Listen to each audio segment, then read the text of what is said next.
All right, so I guess right now I'll talk about a story. It's not kind of like a story. Yeah, it's a story. So we'll talk about a story where when I was a juvenile detention officer, this is a job I had super short in my law enforcement career. It's where I went to after prison and before I became a hospital police officer, hospital law enforcement officer. So I was at a juvenile detention center in Franklin County called the JDC, and it's located downtown, right across the street from the Franklin County Sheriff's Office main jail and the courthouse, the main courthouse for Franklin County in Columbus, Ohio. When I was a juvenile detention officer there, it was an adjustment period for me because, like I said, I had just come from prison, and I was used to working with with like hardened criminals and dudes with serious charges, serious crimes. They didn't have charges, serious convictions, serious crimes. Like these dudes was never going home. Like I said, it was a level 3 institution, and JDC was a facility that housed kids, but they had serious crimes. So they had either felony ones and twos. It wasn't like your theft, like your drug dealers. They didn't have like um, like assault and battery. These dudes was in there for murder, armed robbery, attempted murder, rape. Serious charges. And so, like I said, my experience at JDC um, was a difficult transition coming from prison to juvenile because the rules of how you deal with adults is a lot different than it was for juveniles. Now, I understood that the rules were different. I just didn't know to what extent. Um, anyways, sometimes you'll hear me say it's the worst job I ever had. Not to try to play anybody that works at JDC or to discredit the mission and their purpose. It just was not an environment that was the best for me because I understood at the time. I understood law enforcement to be a certain way. So, and dealing with kids, I'm like the mafia, man. No women, no kids. Especially after working at a juvenile detention center. It's not really something that I particularly want to deal with. But shout out to all the people that do, man. God bless y'all. Y'all are saints. But anyway, so the story I'm gonna talk about is there was a kid that was in there. Um, this story is about giving you an idea of the thought process of how some of these kids were in there. There was a kid that was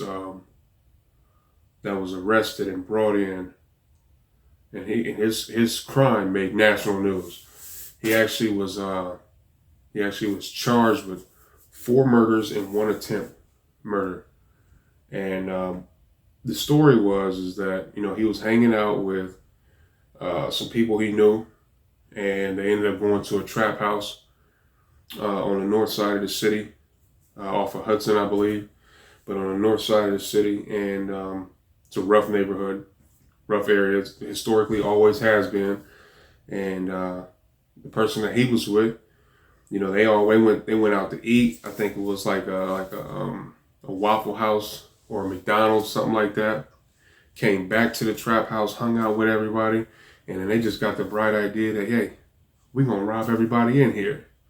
So as they robbing everybody in there, man, and they line them up, take them down to the basement, and they have them down in the basement, and the story gets kind of fuzzy between him and his co-defendant, but somebody walks up behind each one of them and pops them in the back of the head. Boom, boom, boom.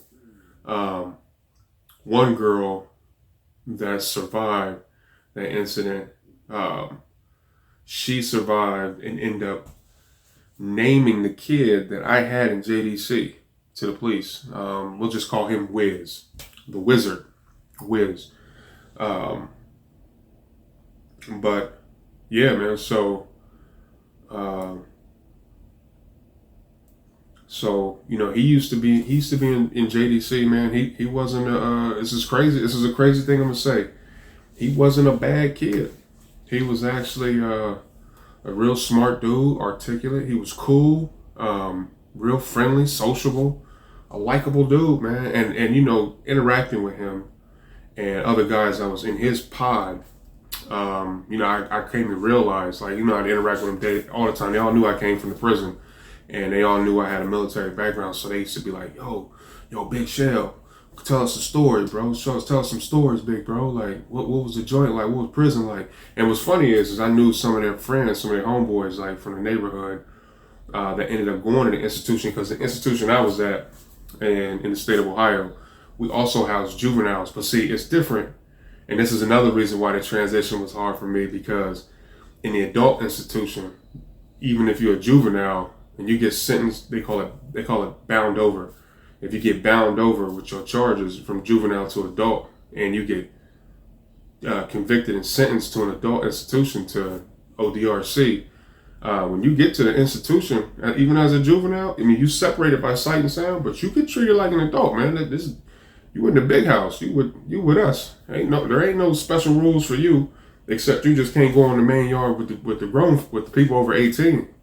But we get into that later on too. I got a story about that too. But yeah, so a lot of them kids, they had some friends and all that was in the institution I was at, and they would ask me like, "Yo, man, what's up with so and so, man?" And I'd straight tell them like, "Yo, this is what he doing now, bruh. That's what he into now." And they'd be like, "Nah, man, my man was a driller. He was a shooter and all that. And there ain't no guns and ain't no drilling in the joint, man." You know what I'm saying? Like, it's a totally different world, man. So, I would tell them stories, and I would tell them, I would have them. I'm telling you, it was like story time. I'd be at the top of the stairs, because like the day room was like it was some stairs, like a stage. And I'd be at the top of the stairs almost by the front door. They'd be sitting down all in front of in the chairs in front of the TV. They'd turn the TV off and sit, and I'd be telling them stories for hours. Sometimes the same stories, man. This about prison though. And he in particular, Wiz, he would ask me about what it was like going from jail to prison, and what he would ask me details like, what was prison like, how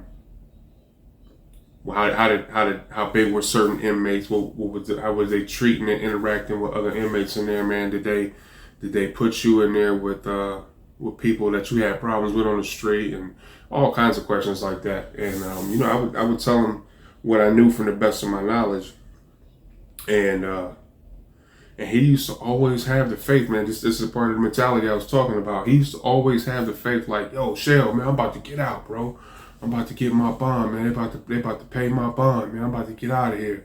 And he'll be talking that on the pod, like talking it up, like, "I'm about to get released." I'm like, "Oh, word. Well, good luck with that, man. Good luck."